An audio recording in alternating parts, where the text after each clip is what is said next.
do you want me to get in during this relationship? You think you're funny. You think it's all fun and games. Like, why do you want it? Why do you want me to get into a point where I don't care what the Israel? Why do you want me to get to a point to where I could really? It's not my fault. No. Listen to me. Do you not care that I could turn into a greasy ass nigga and say fuck the Israelites and all of that, and really get on you in a whole type of way that you couldn't even respond to? Why do you want to push a nigga there? I don't. Like, why do you want me? I don't. You know I got more money than you and your whole family. Why would you want me to just, like, say, all right, fuck that. I'm about to just slaughter this bitch. Why do you want me to do that? You want to do that. That's not what I want you to do. That's what you want to do. I want to kill you and your family. That's what I want to do. I want to kill you and your family. Why do you want to kill me and my family? Why would you even bring that up? I just asked you a question, you fucking dummy. I want to kill you and your family? That's what you're saying? That's what you're saying. I didn't bring that up. Who brought that up? Who brought that up? I never said you want to kill me and my whole family. You know what? Here's a...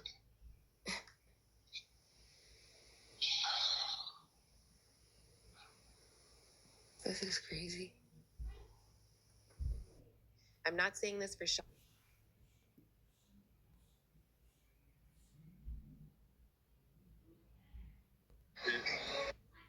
More. But by that point, I had already heard promises over and over that never turned into consistent action. And one thing he said during that time has never left my mind. He told me, when I hate the mother, the child suffers. And I have that recorded all by myself, and it's exhausting. You're not listening. Yes, you're right. And that's because when I don't like the mother of my children, whatever mother it is, I don't even want to be around the children. My issue is, and it's been like that, if I hate the mother of the child is always affected, and that's not okay. But it's just, it's how you feeling. So no, I did not.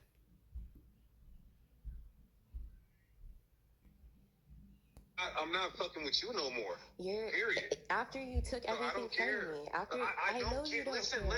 Listen. Why are you even talking about that? I'm telling you, I'm not fucking with you. You need to start making plans so that you're not just asked out, bros.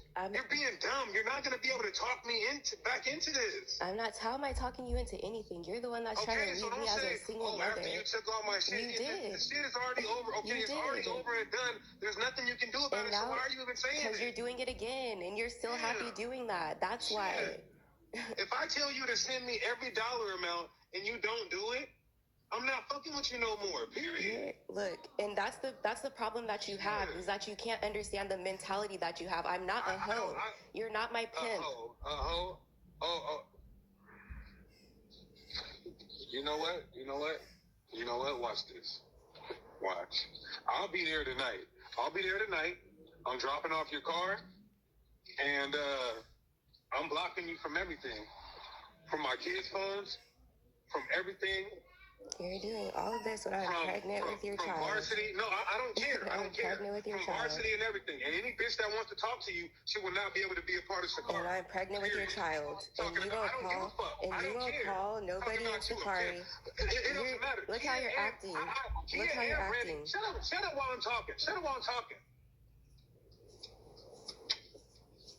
They gave me their taxes. They didn't say, oh, you're a pimp. You didn't take $30,000. You didn't take 30. Shut up while I'm talking. You little ugly ass bitch. Shut the fuck up. I'm not ugly. So come again. I'm not ugly. Okay. Anyways, you didn't take $30,000 from Brandy and Kia. And what I didn't understand at the time was how fast everything was about to escalate. Financially, emotionally, and practically.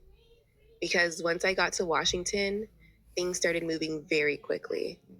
And in the next episode, I'm going to get into the first red flags I ignored and how trusting what I believed we were building ended up costing me over $60,000 and changing my financial life completely. I'm such a real nigga. I don't give a fuck. You can send this shit to fucking vocab alone. You fail to realize one thing, is that I dedicated my life 15 years, and women have tried to destroy me before, and it didn't work. So you can record all you want and send it to vocab, sonnet. I don't give a fuck. Like, you think you recording something is gonna stop me from talking? So I'm talking, why do you being like how I'm being? So why do you care if I recorded it then? Why do you care if I recorded it then? Take a picture of it, sign it, why send it to whoever you want. I don't give a fuck. Then why do you care? Why are you making it a big deal then? Why are you saying anything about it? Just because the only reason why I said that? I never fucked with a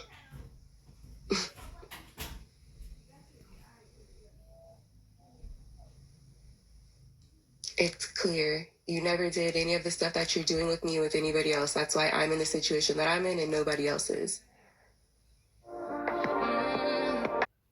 All right, first and foremost, I want to give all honor and glory to Yahweh, Bahashim, Yahweh Shai, Bahashim, Mukaha Kudash.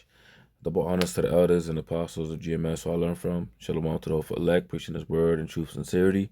To you ribs, to you sisters out there learning silence and staying in order, I say to you all, Shalom. All right, so like it for all those that long intro. I just wanted to get, the basis of things that was going on. I really, it's a mess, right? This is not gossiping, right? This is not meddling in other people's affairs. This is public knowledge, and it's being publicized, and everybody's talking about it. And the reason why I'm making a video on this is for many reasons, right?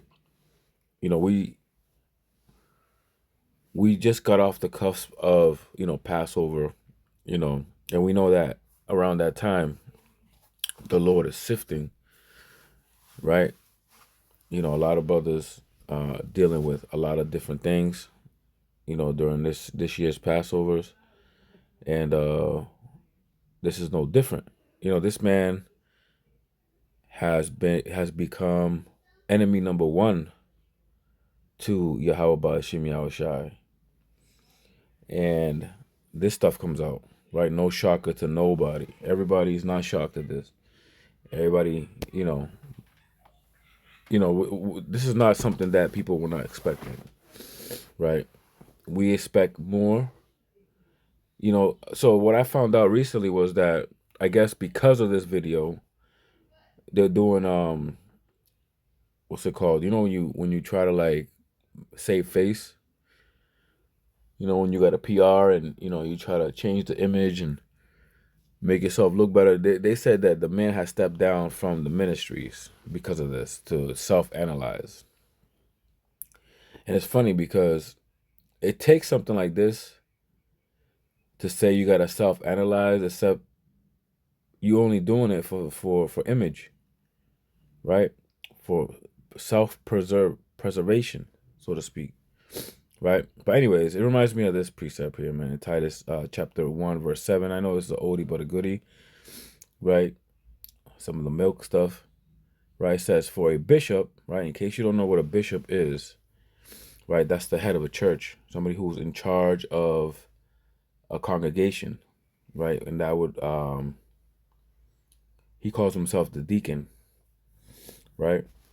So it's basically the same thing. So just in case you didn't know, I'm going to go to the blue letter,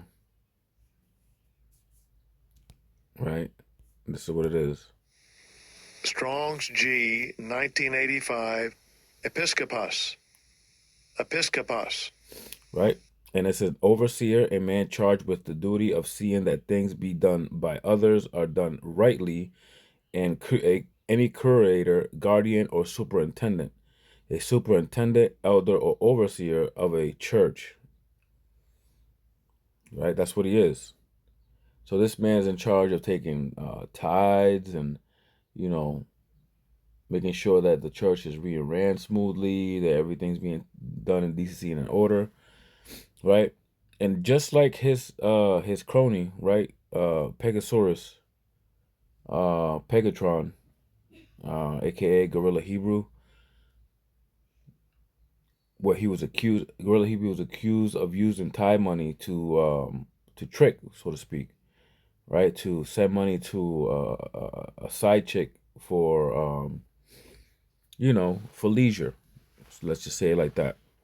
For leisure things, leisure things could be, vacations, jewelry, BBLs, whatever it may be.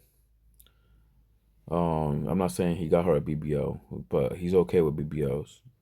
But this ain't about him, man. This is about the type of ninjas that associated with this debauchery, right? The scriptures say to hold fast that which was taught, right? And these men, at one point for a season, was part of GMS, right? So they learned a lot of things from GMS, and then they got ostracized and booted, and they just grew wickedly, right? And now they basically no accountability. Basically, I've been saying this to myself for a while, like they have nobody above them to correct them. They are self-willed, right? Matter of fact, hold on. It reminds me of this one right here in Sirach chapter 30.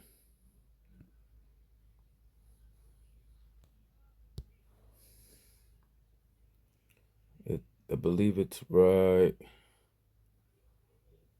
Verse 8. Sirach 30, verse 8. A horse not broken becomes headstrong, and a child left to himself will be willful, right? So this man left the congregation. He had no accountability, nobody to steer him in the right direction. He steered himself, and he became self-will,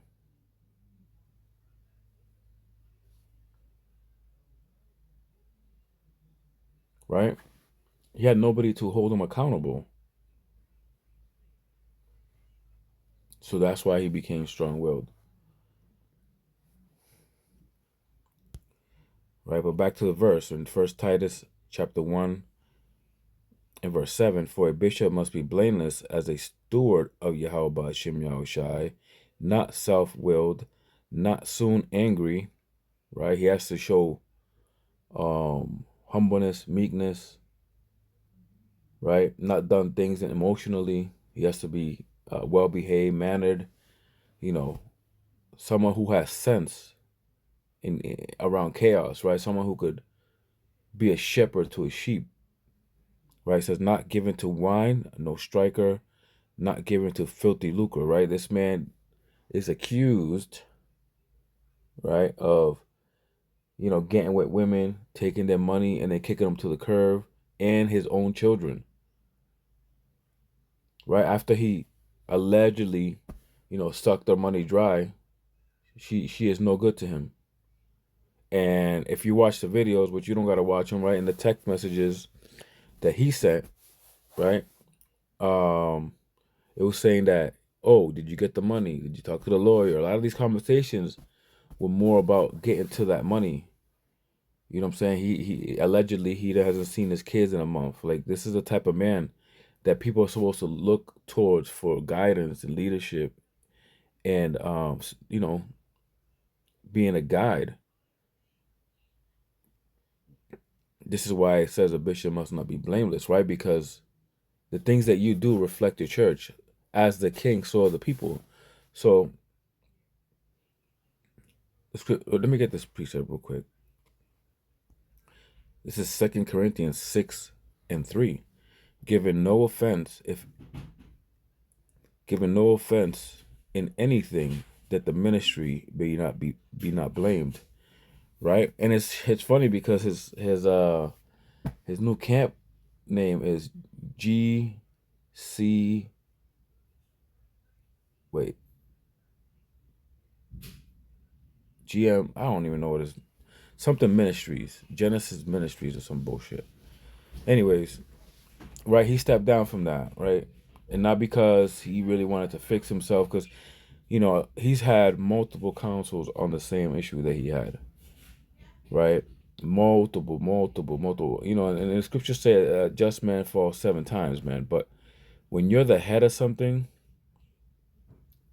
and you're at the top and you're continuously doing that, you're not fit to lead, man.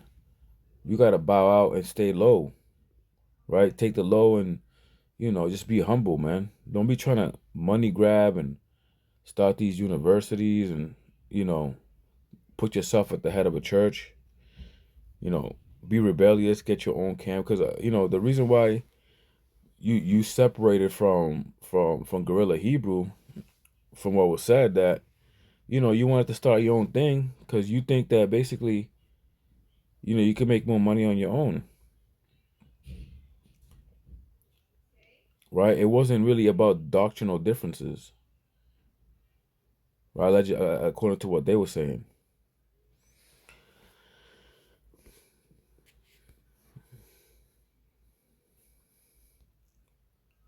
Right, this is First Titus 1:8. But a lover of hospitality, a lover of good men, sober, just, holy, temperate. Right, when this man was one of the top three in Sakari, they had to force him to get to a lot of the meetings and a lot of the traveling and stuff like that. Right, he wasn't really a part of it like that. Right, that's not being showing hospitality. Right, a lover of good men. You're not being around your people, right? You're not contributing. You only make YouTube videos for filthy lucre's sake. Verse 9, holding fast the faithful word as he has been taught, right? When he learned from GMS, he was in the right doctrine, right? He had held elders and things of that nature that held him accountable. And because of this, he couldn't handle it, right? He didn't make the cut. He was a man enough to take rebuke, counsel, and correction. It says that he may be able by sound doctrine both to exhort and to convince the gainsayers, right?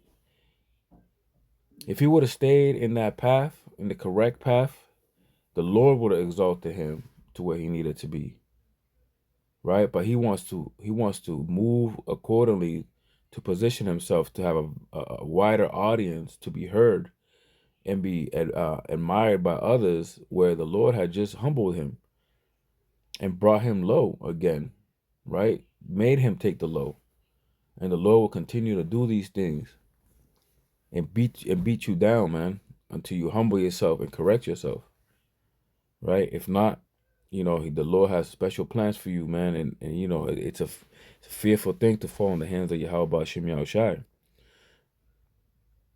Verse 10, for there are many unruly and vain talkers and deceivers, especially they of the circumcision, right? These people are the type that says, Deacon got a song, he says, I wear every single fringe, even when I'm in the house, right? These are the phylactery Pharisees, man.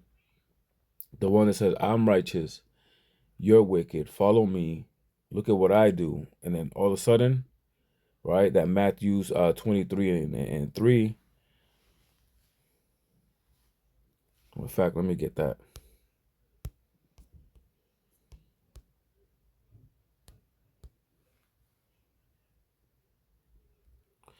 Matthew 23 and 3. All therefore whatsoever they bid you observe, that observe and do, but do not ye after their works, for they say and do not, right? What they were telling you is to follow the commandments of Yahweh Shem Yahushai. Don't rob, don't steal, don't lie, right? Keep the Sabbath, right? They tell you these things, but they don't do these things themselves. Says verse 4, for they bid heavy burdens and grievous to be borne, and lay them on men's shoulders, but they themselves will not move them with one of their fingers, right? And so on and so forth. These are the people you got to worry about. I keep my fringes long.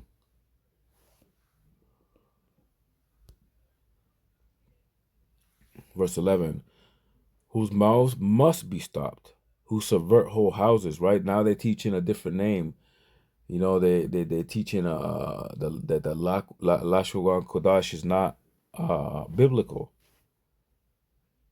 They're going back to the Yiddish, so to speak. It says teaching things which they ought not, for filthy lucre's sake, right? They want to appease to a wider audience, right?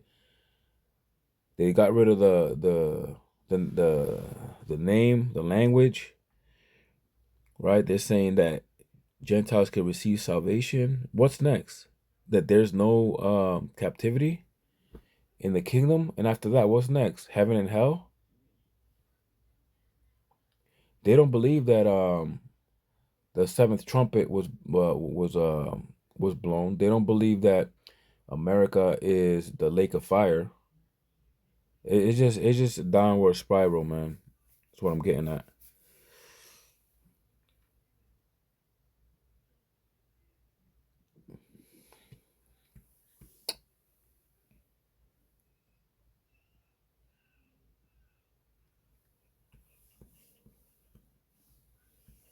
Right. Anyways, I'm not gonna beat a dead horse with this, man. This is what the topic of discussion this week. I pray this lesson was edifying. I want to give all honor and glory to Yahweh, Bahashim Yahushai, Bahashim Rakah HaKodash. Double honors to the elders and apostles of GMS who I learned from. Shalom to the hopeful elect, preaching his word in truth and in sincerity. To you ribs, to you sisters out there learning silence, staying in order, I say to you all, Shalom.